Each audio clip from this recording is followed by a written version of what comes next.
ગૌચરની જમીન કોણ ચરી ગયું? ગૌચરની જમીન ખાલી કરાવવાની લડાઈ હવે બેનિફિટ ન્યૂઝ લડશે.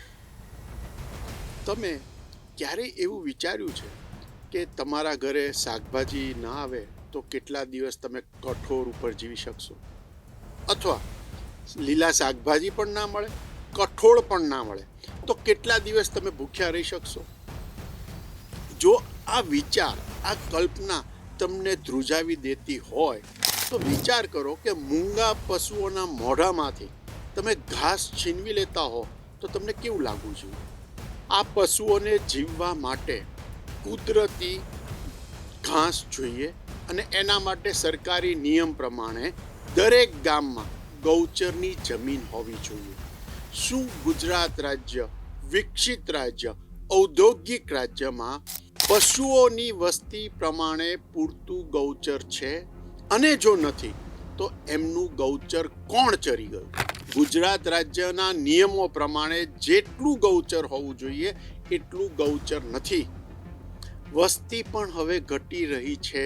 આ ચિંતા નથી લાગતી કે માનવ અને પશુની વસ્તીનું જો સમતોલન અસંતુલિત થઈ જશે તો શું થશે? કેમ હું અને તમે આ મુદ્દે એટલા ચિંતિત નથી?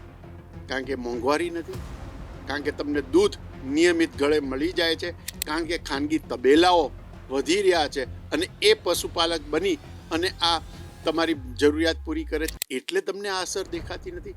સમજી લો કે કાલ ઉઠીને દરેક ગામમાં જે પશુઓ છે, પછી એ ગાય, ભેંસ, ઘેટા, બકરા, ઊંટ, અગર એ નહીં રહે તો આ ખાનગી તબેલાઓ કેટલું દૂધ ઉત્પાદન કરીને તમને પ્રોવાઈડ કરશે?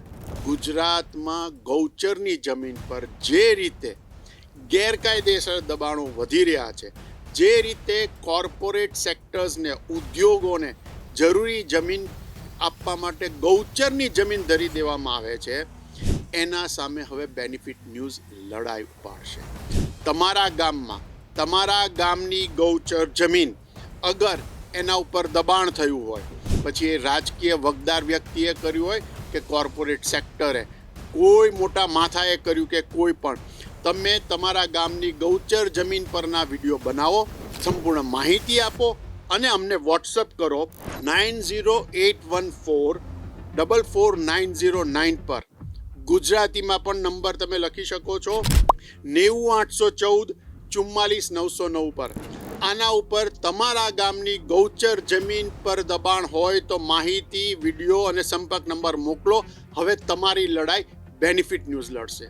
નમસ્કાર દર્શક મિત્રો, બેનિફિટ ન્યૂઝના હરેશ ઝાલા ડીકોડ્સમાં આપનું સ્વાગત છે. તાજેતરમાં રાજ્ય સરકારના પંચાયત વિભાગે એક પરિપત્ર બહાર પાડ્યો અને આ પરિપત્રમાં દરેક તાલુકા વિકાસ અધિકારીને સૂચના આપવામાં આવી કે તમારા તાલુકામાં આવતા ગામમાં આ ગામની ગૌચર જમીન ઉપર કાચું, પાકું, રહેણાંકનું કે વાણિજ્યક દબાણ હોય તે દૂર કરવું. એટલું જ નહીં, હવે ગ્રામ પંચાયતમાં એક નવા રેકોર્ડ રાખવા પડશે, રજિસ્ટર, કે જ્યાં ગૌચરની જમીન વિશે માહિતી હશે, એના ઉપર દબાણ થયું હોય તો દર મહિને એ દબાણ વિશે એમાં માહિતી અપડેટ કરવી પડશે. જે દબાણ દૂર કરવાની જવાબદારી સરપંચ, તાલુકા વિકાસ અધિકારી, તલાટીની રહેશે. સવાલ એ છે કે ગુજરાતમાં તમે જ્યારે ગૌરક્ષાના નામે સત્તા પર આવો છો, ગૌરક્ષાના નામે મત માંગી રહ્યા છો, તો પછી તમારે આવા પરિપત્ર કેમ કરવા પડે છે? દર્શક મિત્રો, તમારી માહિતી માટે ગુજરાત સરકારના દસ્તાવેજી આંકડા પ્રમાણે તમને માહિતી પૂરી પાડીએ. ગુજરાતના વહીવટી તંત્રએ 2019માં ઘરેલું પશુ એટલે કે ડોમેસ્ટિક કેટલ્સ એટલે કે ગાય, ભેંસ, બળદ, પછી ઘેટા, બકરા, આમની વસ્તી ગણતરી કરી, સેન્સસ કર્યું અને એ સેન્સસ 2019ના સેન્સસ પ્રમાણે ગુજરાતમાં 2,68,00,000 ઘરેલું પશુ ડોમેસ્ટિક કેટલ્સ છે. આ આંકડો જે છે એ 2008 આ વસ્તી 2012ની વસ્તીમાં 0.87% ઘટાડો થયો. એટલે 2012 થી 2019 વચ્ચે 7 વર્ષમાં ઘરેલું પશુઓની સંખ્યા ગુજરાતમાં ઘટી છે. આના માટે તમે, હું અને વહીવટી તંત્ર જવાબદાર છે, કારણ કે ગૌચરની જમીન ઘટી રહી છે, એના પર દબાણ વધી રહ્યા છે. સરકારનો નિયમ શું કહે છે? સરકારનો નિયમ એવું કહે છે કે દરેક 100 પશુ, ઘરેલું પશુએ 16 હેક્ટર જમીન ગૌચર માટે અનામત હોવી જોઈએ. 2,68,00,000 સરકારના ચોપડે પશુ બોલે છે અને એના સાથે તમે 16 હેક્ટર ગણો તો રાજ્યમાં 42 લાખ હેક્ટર ગૌચરની જમીન હોવી જોઈએ. છે? નથી. સરકારી ચોપડા અને સ્થાનિક ગ્રામજનોની જે માહિતી મળી રહી છે એ પ્રમાણે રાજ્યમાં 8 થી 10 લાખ હેક્ટર જ ગૌચરની જમીન છે અને એના ઉપર બી દબાણ. રાજ્ય સરકારના દસ્તાવેજો પ્રમાણે 2303 ગ્રામ એવા છે કે જ્યાં ગૌચરની 1 ઇંચ જમીન નથી. હવે તમે મને કહો કે આ પશુઓ ચરવા માટે ક્યાં જશે? તમારા ગામડાના કચરા જ્યાં ભેગા થતા હશે ત્યાં જશે, અથવા તો હાઈવે પર રખડતા હશે. પછી અકસ્માત ના થાય તો શું થાય? અને પછી જ્યારે કચરામાંથી આ પશુઓ ખાય છે તો એમના પેટમાંથી પ્લાસ્ટિક કોથળીઓ જ નીકળે, બીજું શું નીકળે? આ છે આપણી ગૌ માતાની પૂજા. આ રીતે આપણે આપણી ગૌ માતાનું રક્ષણ કરવા માંગીએ છીએ. ગૌ માતાના નામે મત માંગવા છે, ગૌ રક્ષકના નામે તમારે બિલો લાવવા છે, કાયદા લાવવા છે. ગોપાલક વિકાસ બોર્ડ બી રચેલું છે. કેટલું ફંડ આપો છો, કેટલું વપરાય છે, જુદી વસ્તુ છે. સત્ય હકીકત એ છે કે રાજ્યની ગૌચર જમીન સ્થાનિક રાજકીય કદાવર નેતાઓ, ભૂમાફિયાઓ અને જ્યાં એ લોકો નાના પડે ત્યાં રાજ્યનું વહીવટી તંત્ર, કોર્પોરેટ સેક્ટર, ઉદ્યોગોને ગૌચર જમીન ફાળવી દે છે ને એટલે આ જમીન નથી. સવાલ એ છે કે શા માટે તમારે આવા પરિપત્ર બહાર પાડવો પડ્યો? આ પરિપત્ર પહેલી વખત નથી બહાર પડ્યો. 2019માં પણ આવો જ પરિપત્ર બહાર પડેલો.